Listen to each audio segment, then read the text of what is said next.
जरा माझी सकाळ लवकरच झाली आणि पटकन अंघोळ वगैरे आवरून घेतली. सो मी रेडी झाले आहे. माझं आवरून झालं आहे. तर म्हटलं चला आता बाहेर जाऊया आणि बाहेरचं आवरायला घेऊया म्हणून मी लाईट्स वगैरे ऑफ केल्या आणि बाहेर गेले अंगण वगैरे झाडण्यासाठी. तर आज आहे अक्षय तृतीया आणि सणासुदीच्या दिवशी असं सकाळ-सकाळ उठून झाडलोट करणे, धुणसून काढणे हा आमचा प्रत्येक गृहिणीचा फेव्हरेट कार्यक्रम असतो आणि हा आम्ही आवर्जून आणि आनंदाने करतो. तर बघू शकता सकाळचे 4:30 वाजलेले आहेत आणि सगळीकडे अंधार आहे आणि मी एकटीच भुतासारखी उठलेली आहे आणि साफसफाई करते. पण छान वाटतंय.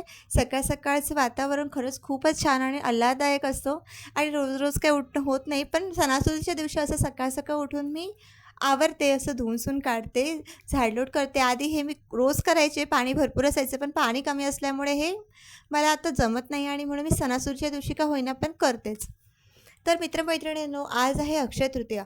अक्षय म्हणजे कधीही न संपणारे आणि तृतीया म्हणजे चांद्र महिन्याचा तिसरा दिवस. अक्षय तृतीया हा शुभ दिवस मानला जातो. ह्या दिवशी प्रत्येक चांगले काम, नवीन व्यवसाय, कुठल्याही कामाचा आरंभ केला जातो आणि ह्या दिवशी दानधर्म वगैरे तर नक्कीच करा.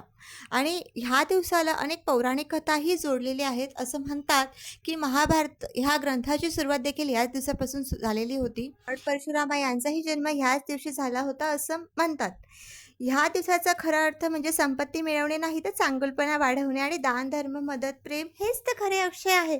आपणही तेच करूया आणि आपल्या आयुष्याची अशीच सुंदर अशी सुरुवात करूया आजच्या दिवसापासून. तर बघू शकता माझं सगळं आवरून झालेलं आहे. बाहेरचं अंगण वगैरे झाडून, सडा वगैरे करून आणि आमचं बाहेरचं सगळं सुंदर आणि साफ दिसतंय. सो मी वर गेले बाहेरचं टेरेस धुण्यासाठी आणि आमच्या वर माझ्या सासूबाईंनीही खूप छान छान झाडं लावलेली आहेत. पटापट ते आवरून मी देव साफ करण्यासाठी आले आहे. चमक पावडर यूज करते मी देव साफ करण्यासाठी.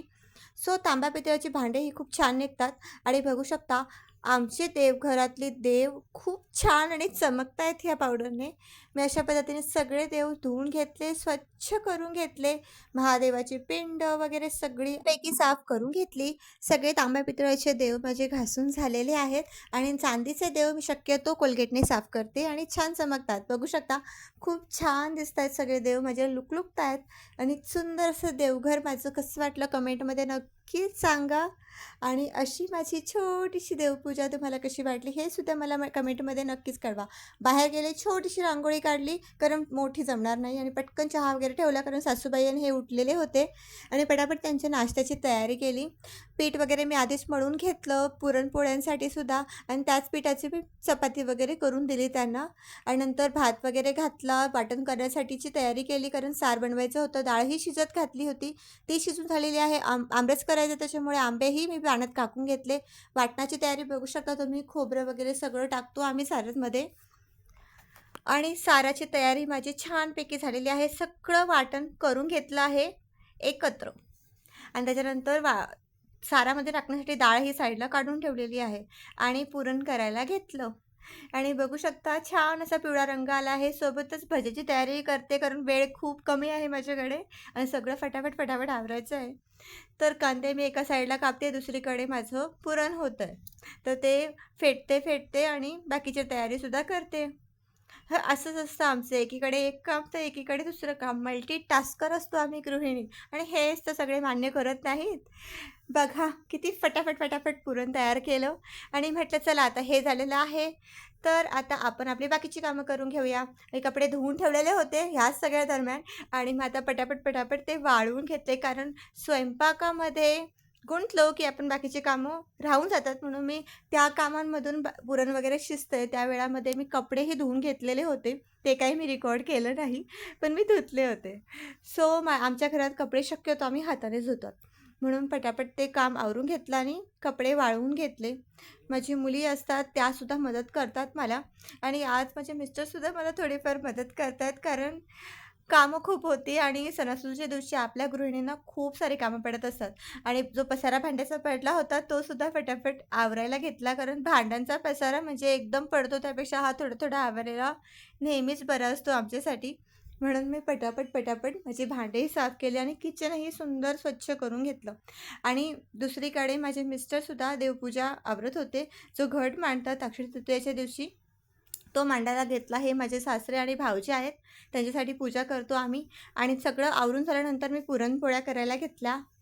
बघा, जमतायत थोड्याफार का होईना, पण करते. आधी मला काहीच जमत नव्हत्या पुरणपोळ्या, पण माझ्या सासूबाईंनी शिकवल्या. त्या खूप छान पुरणपोळ्या करतात. त्यांच्यासारख्या तर नाही जमत, पण माझे प्रयत्न असतात. मी माझी सुरुवात केली आहे. फटाफट लाटायला घेतलं आणि पुरणपोळ्या करायला घेतल्या. कारण वेळ खरंच खूप कमी असतो सणासुदीच्या दिवशी आणि बाकीची पण खूप सारे कामं असतात आणि मेन म्हणजे माझ्या मिस्टरांनी मला सांगितलं होतं, की आज तुला काहीतरी छान असं सरप्राईज मिळणार आहे आणि म्हणून जास्त एक्सायटेड होते आणि पटकन सगळं आवरून घेतलं. हा माझा स्वयंपाक फायनल आणि हे आहे माझं सगळ्यात मोठं सरप्राईज जे माझ्या मिस्टरांनी मला दिलं. त्यांनी सांगितलं नव्हतं, की आजच आम्ही गाडी घ्यायला जाणार होतो आणि आज गाडी घ्यायची हे मला माहीत होतं, पण आजच घ्यायची हे मला माहीत नव्हतं. तिथेच आमच्या नणंदबाईसुद्धा आल्या. हे सगळ्यात मोठं सरप्राईज होतं, कारण सगळेच अचानक आलेले होते. ही आहे आमची एंट्री. माझ्या मुली, माझे भाचे, माझ्या सासूबाई, नंदोई सगळेच आलेले होते आणि आमच्या गाडीचं पूजन झालं. माझी गाडी घ्यायची खरंच खूप आधीपासून इच्छा होती, पण काही कारणाने ते होत नव्हतं आणि पण फायनली जुनी घेतो म्हणत आम्ही नवीनच घेतली देवाच्या कृपेने. आणि हा असा छोटासा कार्यक्रम झाला आमच्या गाडीच्या एंट्रीचा आणि घरी आल्यानंतर अशी छोटीशी पार्टी केली कारण नणंद होत्या, नणंदेच्या घरचे सगळे आलेले होते आणि आम्ही बिर्याणी मागवली. ते सगळं झाल्यानंतर सगळ्यांनी आईस्क्रीम पार्टी केली आणि हे होतं आमचं छोटंसं सेलिब्रेशन. हे आमची छोटीशी फॅमिली. सगळेजण एकत्र आल्यानंतर जो आनंद मिळतो ना, त्याची व्याख्या कशातच नाही. सो भेटूया नेक्स्ट ब्लॉगमध्ये. चलो till then bye. Take care. Happy Akshaya Tritiya to all of you guys.